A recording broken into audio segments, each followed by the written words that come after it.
Good evening, ladies and gentlemen, and welcome to the Cape Conscious Media Studios.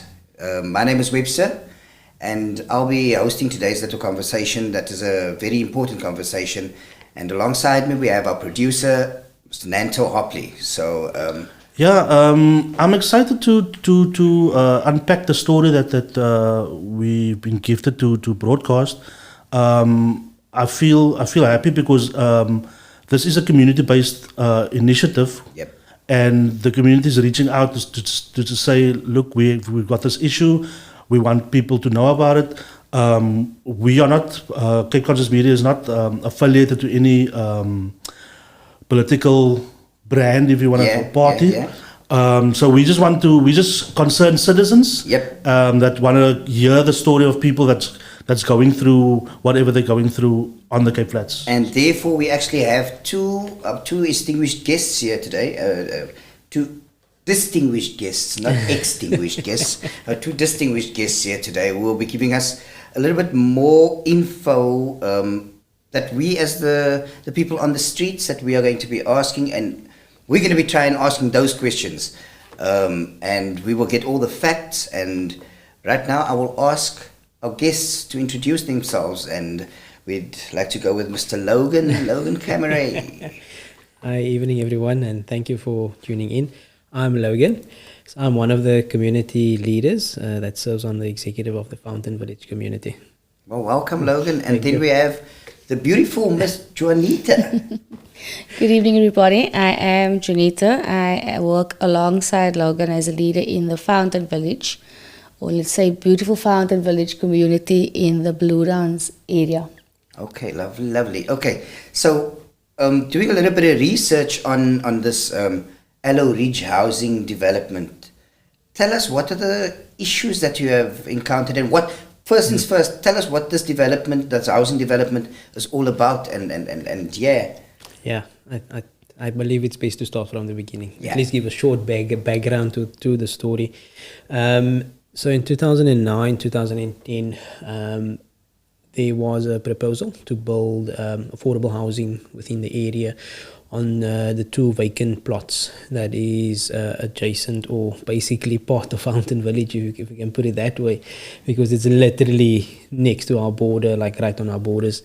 And the plan was for affordable housing, so meaning gap houses, if we can say that, like a decent house, if I can put it that way. Facilities like creches, churches, open spaces, a school was supposed to come there as well. The whole idea around the development was to blend into the current area, which predominantly is bonded houses. So that's people that is still paying their bond. They've invested in their houses by making the house even nicer than what it was when they obtained it. So that was the idea, and that what was pitched to the community at the time. So that is what the community accepted also as the development to be.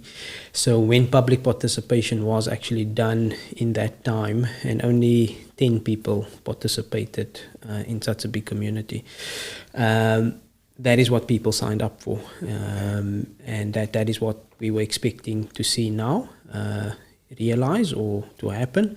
And with some digging, the plans has changed. So city then in 2020 made an amendment. Then they changed it to a combination of gap houses and RDP houses. That is now both sides of both pieces of land. Then in 2022 they made another amendment where they then reserved the north side for gap housing and RDP houses combination, and then the south side, which is at the back of Fountain Village, facing the sports field, the Blue Down sports field. Okay. That is now being reserved basically for server sites, meaning that is a toilet and a basin is put up, and you come and you put your shack up, or hockey, if you put it that way. You come and do that, and you stay there. So that is the amendments they've made over the years, given from what they've pitched in 2009, 2010. Wow.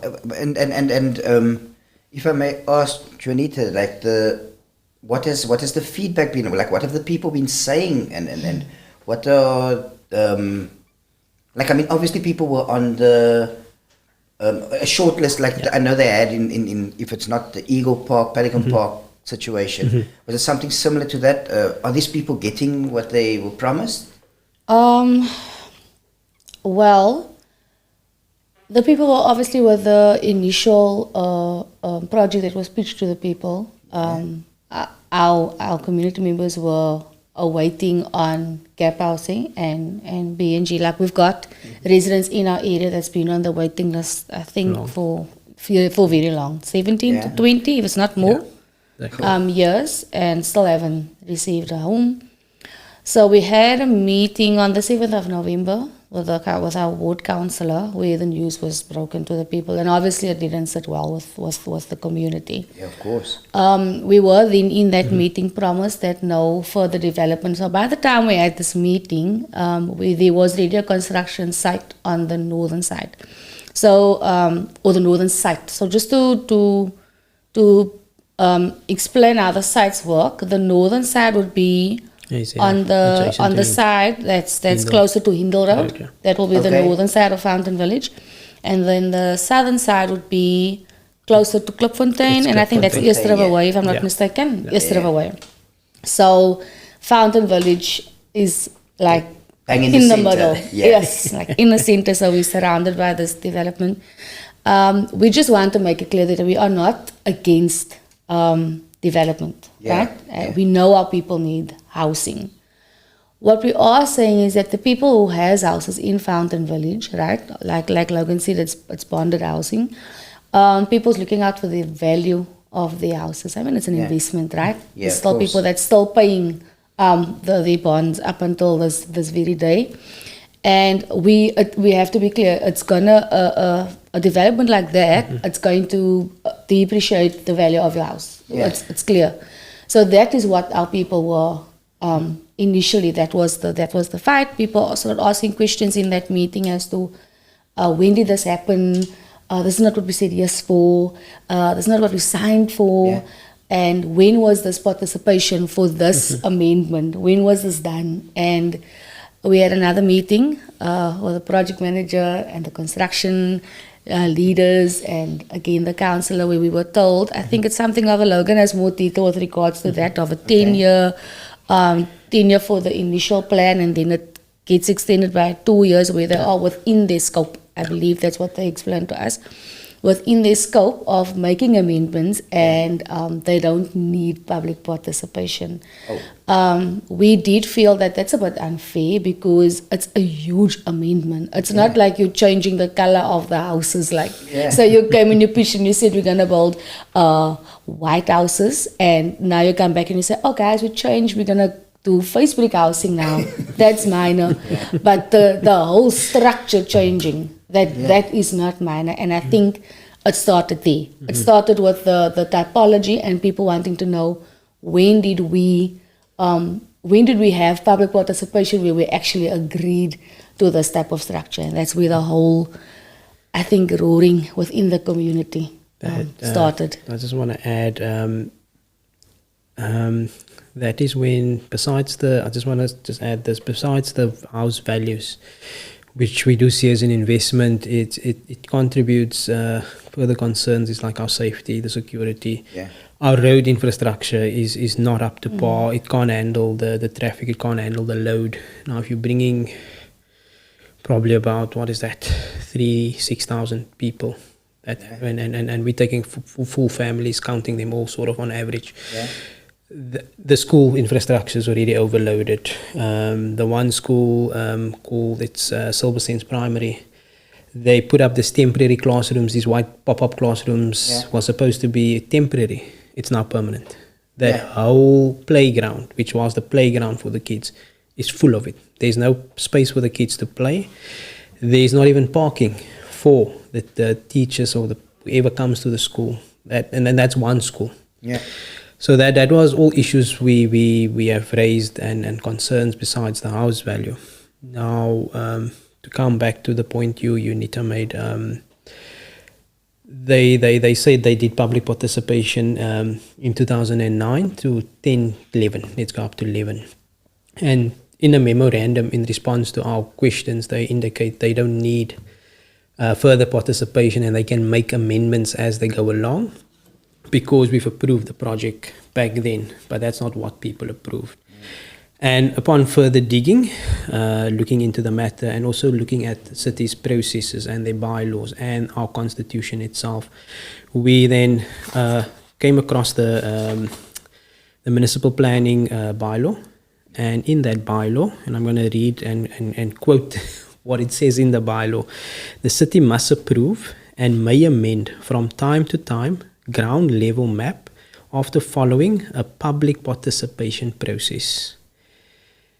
Now, a ground map or map for us, as we understand it, is a plan of how you're going to build something or construct something. Yeah. Now, any map or any change to this development, irrespective of color, whatever they wanted to do, you needed to. If it impacts on the map, you need to actually consult and give the public opportunity to list firstly the grievances, the objections, the concerns, put forward recommendations and engage around that. And that they failed to do. With saying that, the same with the Constitution. Just want to read a section out of the Constitution here and just bear with me. The Constitution provides the foundational legal framework for public participation in local governance. Yeah. Now, I think we all can agree local governance is City of Cape Town. Yeah. That is our local governance or local governance structure. And again, they failed to even uphold the Constitution. And the Constitution further goes in saying specifically mandates that local government must encourage, and I place emphasis on that word encourage, the involvement of communities and community organizations in local governance. Yeah. And just by that, they have deliberately, but not just deliberately, intentionally, actually excluded this community, excluded the surrounding communities around Blue Downs affected by this development by firstly breaking their own bylaw, breaking the Constitution. And yet this is people that sits in offices which demands that they actually uphold the law which governs this country. And that people has broken the law and they've not upheld it. So to be honest, I'm listening to you and what you both are saying, and when you're saying that 10 people participated and they still want to make decisions on just those 10 people, wouldn't it be better to kind of say, okay, right, so we've got 10 people that came, how's about we try and actually get more people to come, let's do, you even saying that they're making decisions without speaking to the people, without hearing what the people have to say. Exactly. So who is allowing this to happen and why has it been allowed to happen for like since 2009, 16 years? Exactly.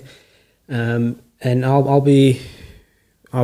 put the names out there. But this is the people we're engaging with in City. Yeah. And some of them has been with City for quite a long time. We know the one guy has been there for years. He's the director of human settlements. He's basically Carl Popheim, the MMC of human settlements, right-hand man, if I can put it that way, because he's also responsible for that department or division within City. So his name is Heinrich Lotze. He's one of the parties. Then Carl Popheim himself, the MMC. Zolani Georgia is the main public liaison officer for City of Cape Town. Okay. And then Tanya Davids, who is the legal... I want to say legal representative or legal counsel within City for his department, the Human Settlements Department. And this is people that we believe should actually be upholding the law and not doing that. And they're sitting in those positions making decisions which impacts the ordinary man on the street.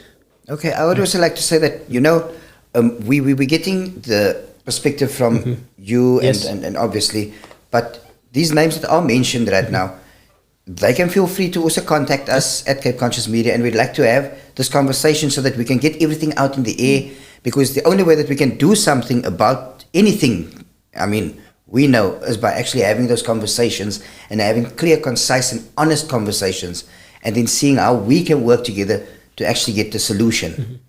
So we'd like to, I'm speaking to the camera and say, we'd like to invite you guys to actually just come about and say what you need to say so that we can all get the clear picture, the overall picture. And so that you won't say it's Logan saying or it's Juanita saying, but let's get everybody's perspective on this.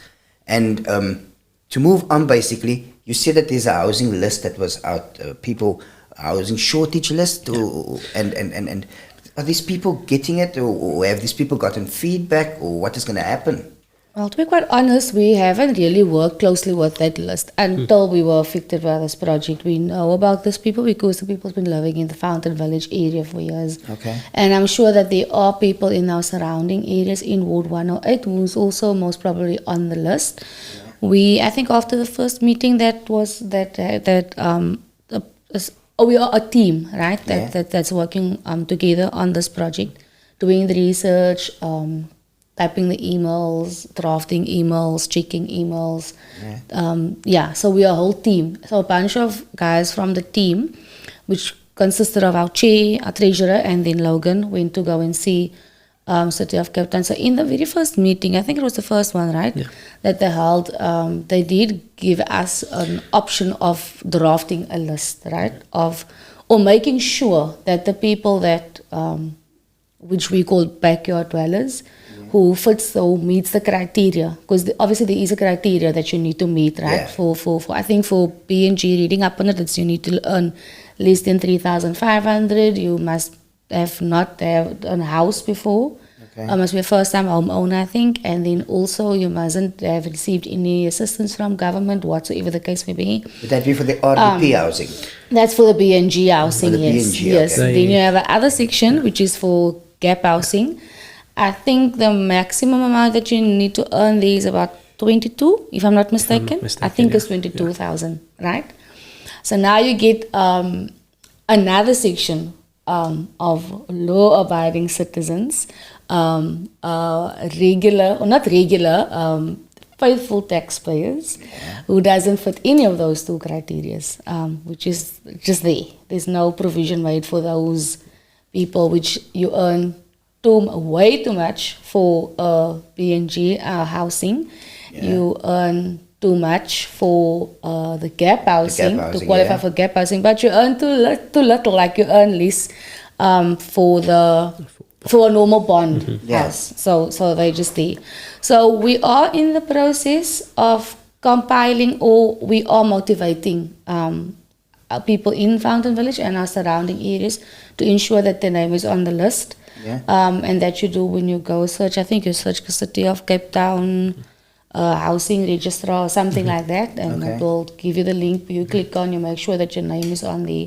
We've been going from house to house in our area specifically in Fountain Village, where we check what your criteria is so that we can know on which there is. I don't think there's a list for the gap housing. I haven't seen one. No.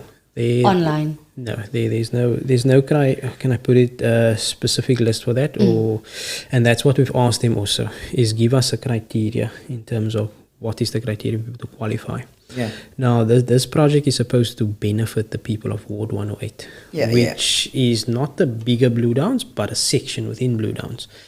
But we are not the only section that has the issue of backyard dwellers, people renting, and that. If you take that money they pay towards the rent, wherever they're dwelling, whether it's a flat or a backyard room or structure, whatever the case may be, that money can actually serve as towards down payment towards a bond, towards their own house, so that eventually they actually own their own house. They can carry it over to their kids and that.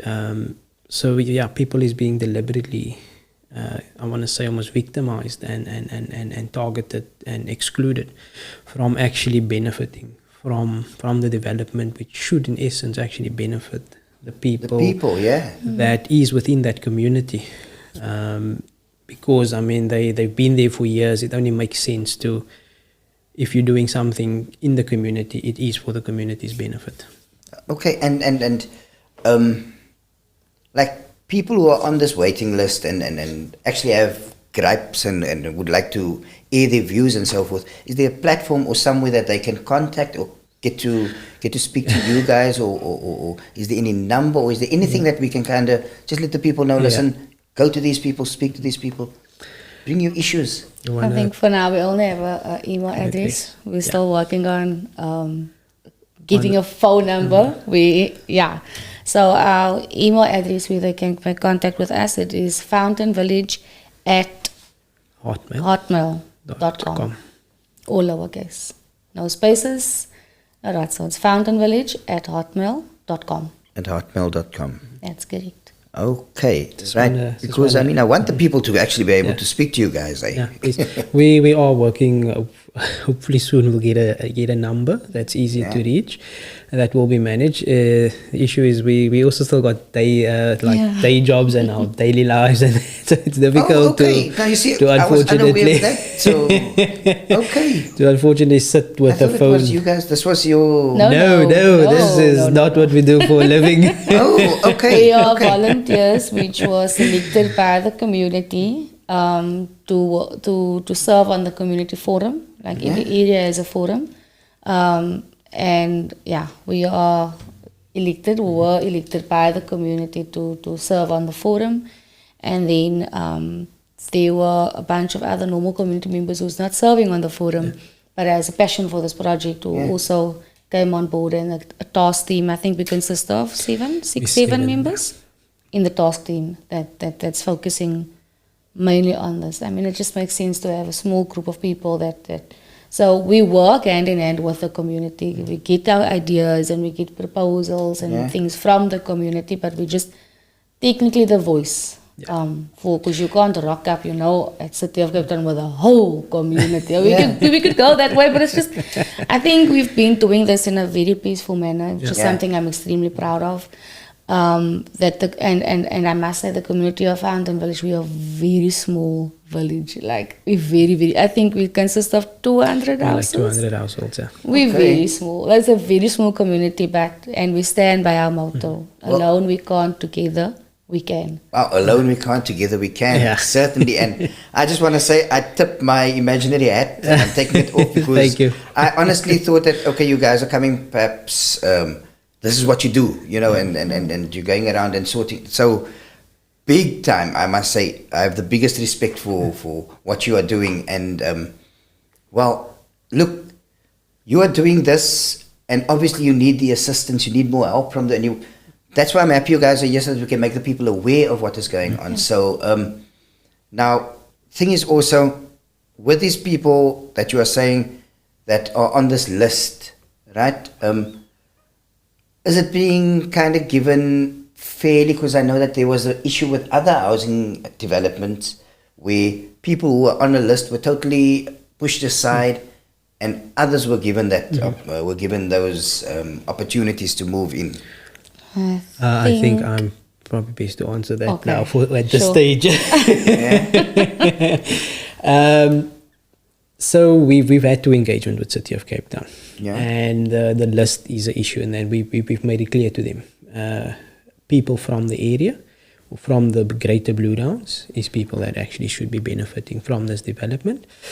So we have talked about list. They had to give us a list, or at least start compiling a list that actually are beneficiaries who does basically qualify for these houses. This is now for the gap houses and the RDP houses.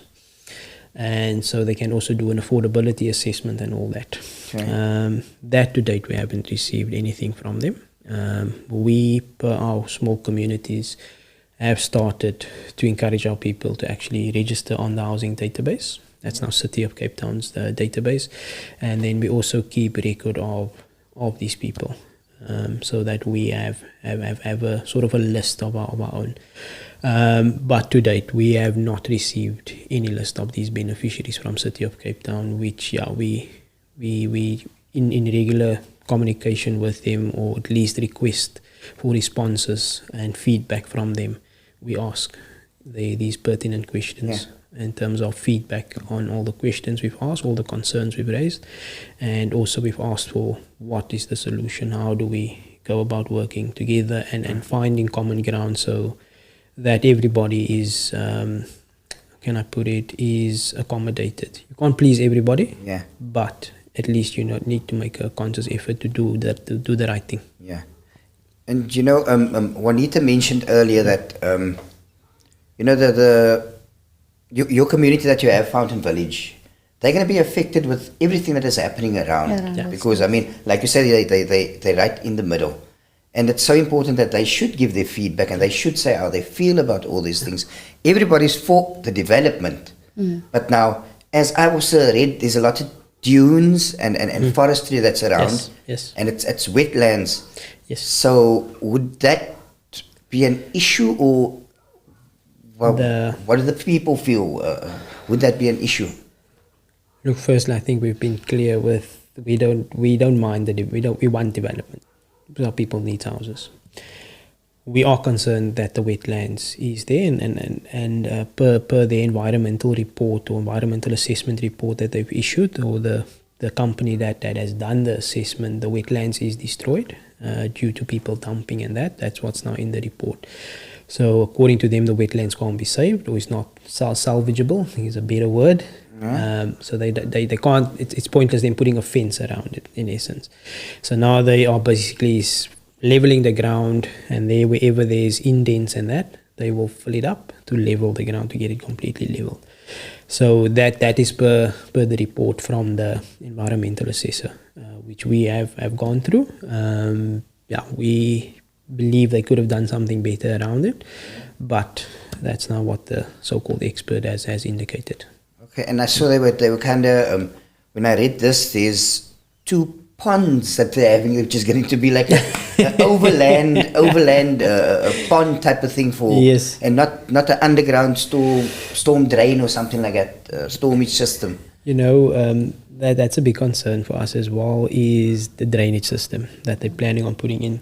So if you're in Klipfontein and you're driving, so you've got Umfuleni on the right hand side. If you're in Klipfontein and you're going to like East River Way, you go Umfuleni this side, you've got in Fountain Village, you've got this open piece of land. Next to this piece of land is Nieuwebruggen. Yes. So there's a drain that's running out, basically a pipe, the inlet.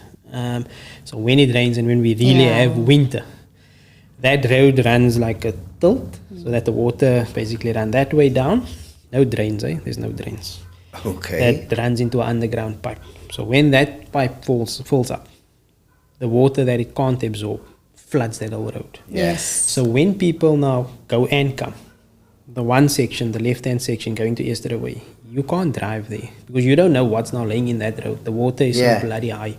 So people have to now go on the side, and even on the not even on the tar road alone, but on the piece of land that's open, and there's trees as well. They need to drive that way. Now they need to stop there, stop here, and sort of try and make turns now just to cross that road. So it's a nightmare in winter, that road. Yeah, I can imagine. Juanita, obviously you guys are on the ground. You guys are obviously, like you said, you're going door to door. And what has the reception been with the people? Are they positive about it? What are their gripes? What are they really saying, man? Well, it goes both ways. When we get people to put their names on the list, people's hopeful for a house, at least, so that they can call their own. The last meeting we had an on-site meeting on Monday. I don't think we can call that a meeting. Well, not a meeting. They just came they came to come view. So it wasn't a meeting. They came because when we had the meeting with them in the office, the pictures was taken, right? And Logan took the pictures with him, but it didn't really give a full effect as to what we are seeing or what the people's cry is. So they came out to come and see the sites and the land and the Fountain Village and how it's affected and things. And in the meeting, it was mentioned that the northern side is now condoned off, and that it will only be Ward 108 people that will benefit from that section. Okay. But the southern side is reserved for people outside of Ward 108. Okay. And that is where the people started, like, not on Monday, it was mentioned before, where there was a discussion around it, and the meeting or the agreement, the verbal, let me say the verbal agreement, was nothing is black and white as yet. We haven't received it, even though it was promised. Was that the northern side, yes, it's going to be Ward 108 only. The southern side, 80% would have been reserved for Ward 108's people. We would have had, I think it was 2 or 3 rows of gap housing, just to blend in with Fountain Village. And then the middle section would have been BNG housing. And then the 20% would have been your service site for all people from outside of Ward 108. Just want to add, sorry, you can continue now, that has been the proposal put on, or that was at least an idea that was suggested, and it came from Carl Popham himself, the MMC of Human Settlements. Okay. Yeah, but since that meeting, things changed, and we were advised the whole of the southern side is now reserved for people outside of Ward 108. That is also the impression we're getting, because we haven't received any feedback on anything. They were in our first meeting. Not a conclusion or the agreement is we will have open dialogue with him. We will put all our things on the table and we'll have a discussion and we'll see where we can meet each other halfway or find common ground, so that the development sort of goes ahead, but both parties are happy with what is put on the table. Now, it has been several weeks since this meeting's happened, and to date, nothing, like Juanita said, nothing on black and white has come from City of Cape Town or from the Human Settlements Office, even though that is what we've requested them to do, is once we agree on something, let's put it on black and white.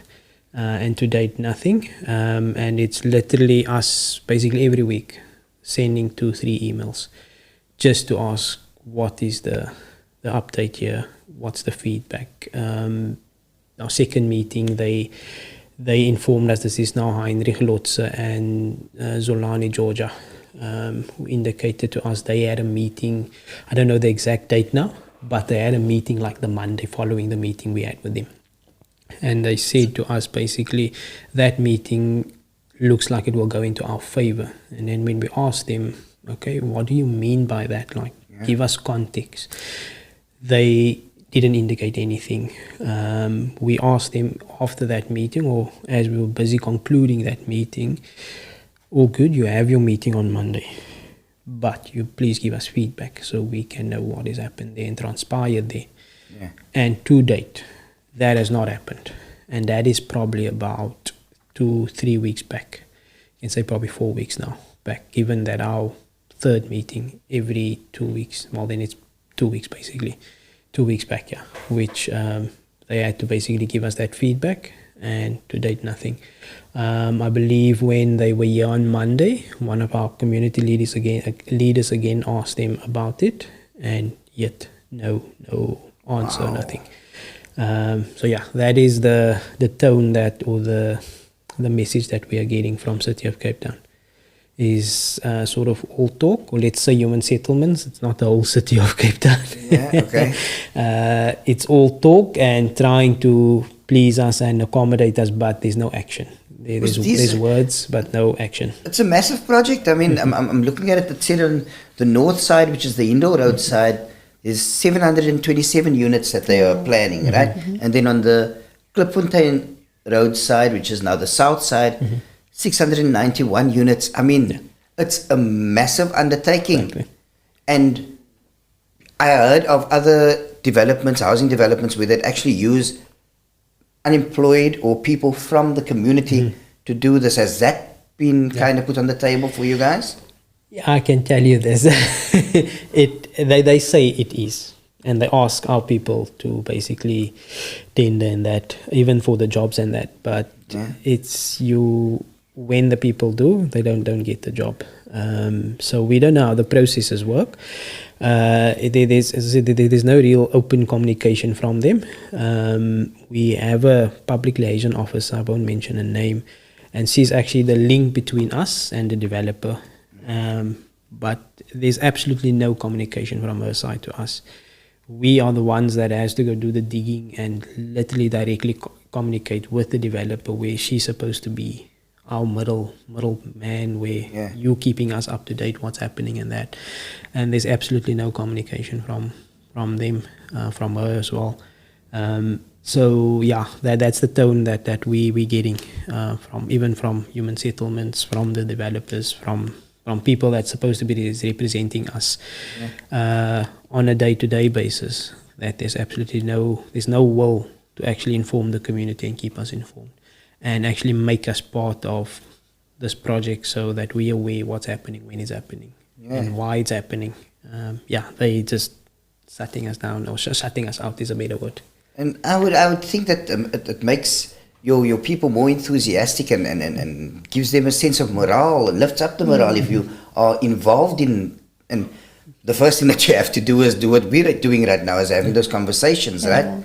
So I know that you guys you're having it's a tough battle, and I wish everything of the best. And if this can be the starting point, and this can be where the conversation starts, then let it start right here, and let us try and actually get some movement.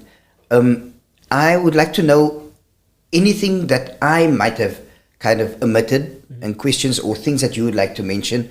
Please feel free to just fill us in. Well, just one thing, like Logan said, communication is key in every area of our lives. So we have a very open dialogue with our community, the community of Fountain Village, as a leadership group. So we will tell them we're going for a meeting on Wednesday at 9 with X, Y, and Z, right? So we'll tell them. So now they know 9 o'clock, and we've got a bunch of pre-warriors in our community, and we are so grateful for them. Okay, so cool. What they do normally is, before we set out to go into a meeting, they meet at the point, and that's where they will pray, and they'll send the leaders out into this meeting, right? Awesome. So now, when the leaders that went and had the meeting with whosoever returns, now that's when now people want feedback. Yeah, of course. And they are, rightfully so. So now you come back, and now you need to. So we've got a community WhatsApp group, right? Okay. And people start asking questions. What did they say? What was the discussion? What did you guys agree on? You put in this awkward position. I'm telling you. And we now have to, guys, we're just discussing internally. We know there is no feedback. Yeah. Discussing internally, and it pains us that at times there is no other feedback to give to the people, because I think it happened twice or thrice now already, where we came back and said the very same thing that was said the last time. Yeah. So you've got no new information for the people of Fountain Village. And our chair, she makes such a great example. She says, you know what, and I know it's not all people, right? If you give somebody something for free, right? The appreciation of that specific item is not going to be as much as if you have worked for it. So she had some very great proposals for this whole housing project. How about you give an option where you go rent to buy? That's not for the people that might not, according to their credit score at the moment, or their salary at the moment, might not be able to afford like a 100% bond, So give that people a property, a house, actually a good house, let's say it like that. Give them an option of renting, and eventually having the option to buy the house. Yeah. So your rent amount that you are paying is technically you starting to pay off your house still there by that point where you are, where your criteria meets, or you meet the criteria to have a bonded house, right? Yeah. So now you go over into purchasing the house, and you just have that balance that you need to pay off. How much more is that person not going to appreciate? Yeah, pride of ownership. You understand? So that's where we act. Like we always say, we are not against the project. We want development in our area. We are a small community, but the only thing that we have there is a park and a little mini gym. There's nothing for our youngsters to do. Okay. There's absolutely nothing for our youngsters to do. One of the older ladies suggested that they build like a recreation center where we get people to come in and do programs for the youth, which is a brilliant idea. Yeah. It's a brilliant idea. One doesn't even hear of programs you happening during the understand, holidays anymore. Yeah, no, you don't. The kids are just running around, fooling around. Yeah.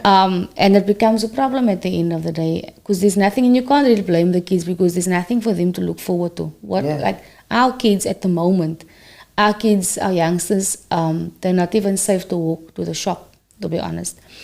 Like I said, we are a very small community, but even policing is difficult. Like we are at the point where we now policing our own village with the help of our neighborhood watch and our CCTV footage and and cameras. The neighborhood watch consists of your team members basically. Logan serves on the neighborhood watch as well. So it consists of volunteers out of the community, and they don't receive a stipend or anything. So it's merely volunteers that's neighboring our village, or that's protecting the village, because you can phone SAPS. Incident happens now, you can phone SAPS.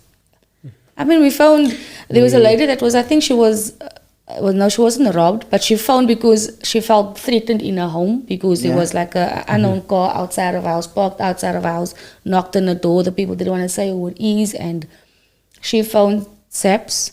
That was months ago, Logan? Yeah. 2 months ago? Are we still waiting for SAPS? Oh, wow. To this very hour as we're sitting here. They never came out. The issue is, and this is because we on the neighborhood watch, we also work with the policing forum for neighborhood watch. There's not sufficient vans or staff or resources, let's put it that way, to serve the big area that we stay in, even though we're a small section of that area. So there's not sufficient resources. Even when we phone the law enforcement, the thing that they say, if it doesn't fall within their ambit, they're not going to come out. Oh, wow. So even if they are beating up somebody now, which becomes sort of criminal case, it's not part of their jurisdiction. So they won't come out. They will only come out if it's within their mandate or the matters they deal with per their bylaws and that. So that's another issue where but there's more law enforcement vans driving up and down Indal Road. But when you stop them for something happening, you phone them. That's the excuse you get. That's not their issue, and they don't deal with those matters. We need to go to the police. So you don't feel protected in any form or any way, basically. And now, what if? Look, we don't want to focus on the negatives, but we need to mention these things as well. So now, what if this the Aloe Ridge Housing Project, Housing Development Project, actually comes to the fore, and it's now, it's there in your face. Would that then become a priority? I should hope. It doesn't look like it, from what we gather, and we're not sure. We doubt anything will happen because there's no more police being employed. The law enforcement doesn't even come into our area just to do like a spot patrol. Let's just say, because they drive up and down the area, Indal Road. They constantly up and down Indal Road. So it's the Elsies River area more, the Curls River area more? They're probably going that side. I know they focus a lot on Umfuleni side. Umfuleni is a hot spot. It's an issue, especially as you go deeper in Umfuleni. I mean, they must go past us to actually get to that areas. Yeah. So it's nothing to just quickly go through there. Just so visibility, and that's the thing. And that's what we as a neighborhood watch also experienced is if you're just visible, you're actually deterring somebody. You're making somebody think, oh, wait, not now. Let me take a chance later. And now you surprise that person later. Now it's, wait, I'm going to stay out of this area for now. And, wait until I get a gap or I don't even come back at all. Because we had an issue not too long ago. It was guys from Umfuleni side. They come into our area and then they rob their own people in our area. Oh. And in the one street. And it became a trend. Like it happened daily between a specific time. And so me and 2 other neighborhood watch members actually just decided we're going to patrol now. During that specific time? And we're going to do a whole 360 around the area. And one day they were planning to do it again and we catch them. Yeah. We chased them out of the area. They never came back. We haven't seen them there ever again. We haven't heard of an incident. So it's just, that visibility. made a massive difference. Oh, that's awesome, man. That's awesome. It's just a pity that you don't get the assistance, because obviously these guys, these criminals, they can see that you're not getting this assistance. So obviously they're going to become more brazen, and they're going to try and, Exactly. So we just like to say, from Cape Conscious Media side, I feel totally enlightened. I feel like, okay, there's still so much more that we can speak about. And I mean, like I said, if you guys can just give us a little bit more, tell us, we need to know more. I think Logan mentioned Indore Road. Yeah, besides that, that. and I don't think we touched on it, and just correct me if we have touched it, besides Indore Road.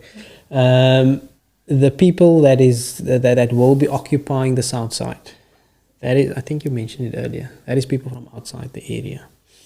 Now, and you mentioned the number of units that these people, also human settlements, wants to put up.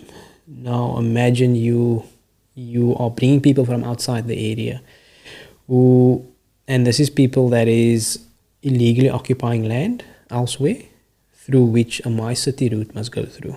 And that is what the mayor wants. That is now, what's his name, Lewis. That My City route must continue, and it is now Karl Popheimer's responsibility to relocate that people. So now they've identified the south side.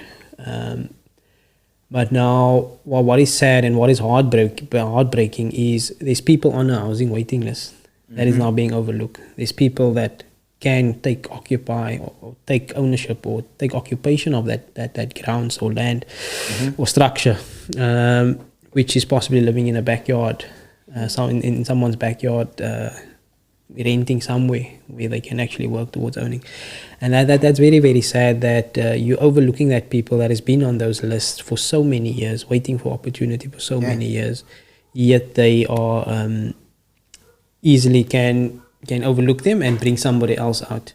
And a concern also for us on that you're bringing people from outside in is wherever those people are now, those people tend to want to got a support structure, because they know where they're staying. This is my neighbor, this is my friend, I can lean on them. I need a piece of bread, I need sugar, I'll go knock, they'll gladly give. Now you're bringing people in, you're taking them away from an area where they had that structure and that support, the comfort zone. Now they need to start all over from here. Now it's not to say you're gonna get that same structure or support where you came from here. Now you're forcing that person to actually decide, back up, I go back to where I was. Fine, they go back, now they leave this place here, they start renting it out. Now you're bringing other elements into the area now that you totally don't know or you're not aware of, because we as a community are not going to have control of it. Because that is now that person's property basically, and whatever they decide to do with it, they decide. And eventually that now can spill into either good stuff or bad stuff. It's like every action has either positive or negative reaction. So it's quite sad that and especially people that has been in our area for so many years now is being overlooked from these developments, and that it's just totally not right or not fair. And I've started off when we started the show talking about the Constitution. You actually transgressing on those people's Constitution as well, because they've got a right to a decent house, to accommodation, to safety, to all these things which the Constitution mentions, and you actually overlooking them. So it is really, really sad that this is the type of leadership that we have, not only in this province but in this country as a whole. It's people that firstly they come with agendas and they're using their position or their power to serve that agenda, instead of doing the right thing, doing what is best firstly for a community, which will then benefit the bigger city, will benefit the bigger province, will benefit eventually the bigger country. But that is the leadership we have in this country and in this province. And I just where does the communication get? Why is there no communication? I can't seem to fathom that. And also another thing that just, I don't know how you feel about this, that's all, but there's something that came into my mind, and I'm like, this is again the northern suburbs, and we know there was that issue with the whole construction mafia story, and this is a big project. So hasn't that sort of also kind of reared its ugly head in some way? It's difficult for us to say, because we don't deal. Yeah, no, we don't deal with the construction company per se. Like So we We don't actually even know have who might be doing the construction then. no, we so know. forth. We We actually have a good relationship with now. them, with the construction company. We know how to solve our challenges Okay. gracefully. Work peacefully. on our, and peacefully. Very important. I think we have a relevantly good relationship with them. If we have a challenge, we feel comfortable with walking up. Like they have an open door policy with awesome. our community, with Fountain Village. So we feel good to walk up to the door and say, knock, knock, hey, listen here. This is a new challenge that came up from the community saying this, that, and the other. And they, for most part, they try to assist, but also remember they also need to report back. So they also just can't just give in to whatever demands or requests that the community have. They also need to answer higher up. So I think for now we have a very good relationship with the construction company. Yes. Well, that's kind of awesome to So hear. just to put some clarity on the construction or the entities that's doing the construction. The project is sort of broken up into two phases. You've got the first phase, which is leveling out roads, underground pipes, or sewage pipes as we understand it. That is with Tefla. That is the company doing that. The second contractor we don't know yet. That will be the contractor that will be responsible for actually building the units and houses and whatever they need to build. So that company we don't know yet. Okay. Yeah. You know what? For guys who aren't actually doing this like full time, you guys seem to be quite on the ball, and we need more people like you, to be honest, and hopefully you can get assistance with us actually having this moment of while we're busy conversing. Anything further that you guys would love to add? From my side, and I think we've alluded to it previously as well, especially on the radio interviews that we've been on. Okay. Me and Auntie June. We would like to encourage communities, especially our surrounding communities, smaller communities, is to build a forum where you've got representatives. Register them by City of Cape Town.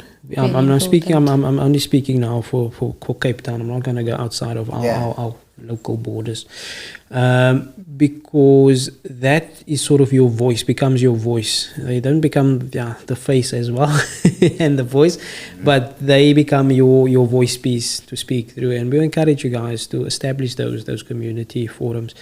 Register by City of Cape Town so that you are registered, because one of the first things that City of Cape Town asks before they engage anybody is, are you a registered forum? Yeah. And the issue in most of our communities, at least what I've picked up in my years in Cape Town and moving in and out of communities and engaging people, is that we don't have enough and sufficient representatives that actually represent this whole community to take up issues of concern of the community. Okay. And that is a mechanism and a channel which I believe City of Cape Town actually exploits and get to do what they want to do, because there's nobody going and actually representing that community. Also, keep your ward councillors accountable. They are responsible to represent the community. Yeah. And our ward councillor is Councillor Lombi. He absolutely does nothing and has not assisted us in this fight, even though he knows they've transgressed. Yet, he is actually pushing also for this project to go ahead. And it is sad to see this is a guy that has been elected, and I'm speaking widely for all communities. It is sad to see that a specific person who you have given your vote to, or majority vote to, and is being entrusted to represent this community, and basically want what is best for the community, not actually doing their job. So from our side, of our Fountain Village side, if I can put it for the whole community, keep them accountable, keep nagging them, and point out their weaknesses, point out their faults, point out their shortcomings, and demand better from them, because they actually get paid, and they get paid a decent salary to actually do what they need to do. And they are the voice of the community at the end of the day, because I mean, we can't all go into this little office and speak to this one and that one and whatnot. So, I think this is a perfect opportunity for me to just say this. We have reached out to a lot of councillors to have shows on the platform, so that we can actually get everybody's point of view and make sure what they do is being highlighted. You know what I'm saying? Because I'm going to say, councillor, I'm going to play here by the councillor, Donovan do niks here and whatever. But surely they are obviously busy with stuff because they can't really handle everything at the same time. But I mean, you need a platform for them also to say, have their say, and being taking it, like people can leave comments and say, look, I need this being done and whatever, you know what I'm saying? Just to create that medium where there is conversation, communication. And I think, because a lot of times the politicians say that the society the community should get behind and start to it. Start doing more. And I mean, you guys are doing more. And you actually just, and the reason why you're here is just to say, look, we care about what's happening to our to the area that side, and this is just your way of letting the broader society know what's happening. And I think the powers that be should actually just like involve everybody, man. It's only fair, man. It's by law you should do that. You know what I'm saying? So this is not really us like trying to pick on any party, whatever the case may be. But thanks for doing the community work and all that. We all should be really. I'm sitting here. It's pretty damn awesome. I'm sitting with these two people, and I'm in awe of what you guys are doing and your team, obviously. And look, this is the Cape Conscious Media platform. Thank you for allowing us to be able to engage with you guys, so that we could bring out these issues. And like we want this conversation. This is the start of things. I think, and we want people to actually like. They said. What is the email address? fountainvillage@hotmail.com. Feel free to send them your little emails, and let's assist the people, because as you hear, nothing is happening. The ward council is not even stepping in, and we're not trying to sound political or anything, but the people need to stand up and they need to say, listen, let's take things into our own hands. And like you said, Juanita, you're so happy that it's done in a peaceful way, and we will keep it in a peaceful manner. And by conversing, we always actually eliminate all those other things. We keep it in a very civil manner. And we just want to say once again, thank you and kudos for everything that you're doing. And wow, like I said, you guys can see this black man now blushes because I'm in the company of greatness right now. So thank you so much. One more time, I'm going to leave it up to you guys to just kind of just finish off before I say anything. If there any last things that you want to say?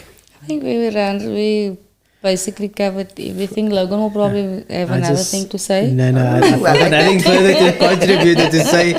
I just wanna before you say anything, just thank you guys for actually making time and giving us the opportunity to come on your platform and just share a story. It's a small story compared to the bigger issues and that is facing not only this province but this country, and it's majority of the people which is affected by it.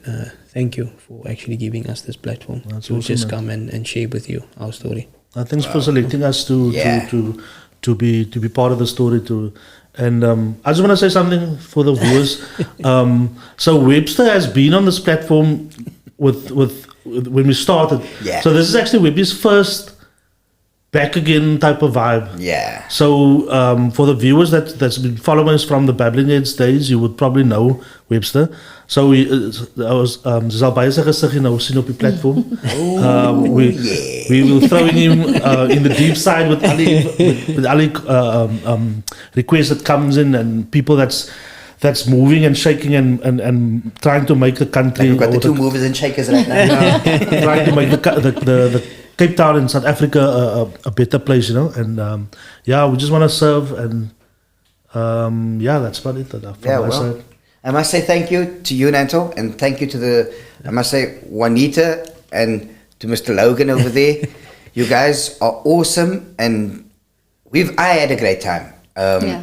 Hopefully the next conversation we have will be something that is actually more positive. Yeah. Yes. Because I think what we had now is positive, but something that is, and that there's some movement. Yes. And that a lot of conversations have happened because of what is happening here today. So from Cape Conscious Media side, we'd like to say thank you to you guys. Thank you so much. And to Nanto, thank you for having the controls over there.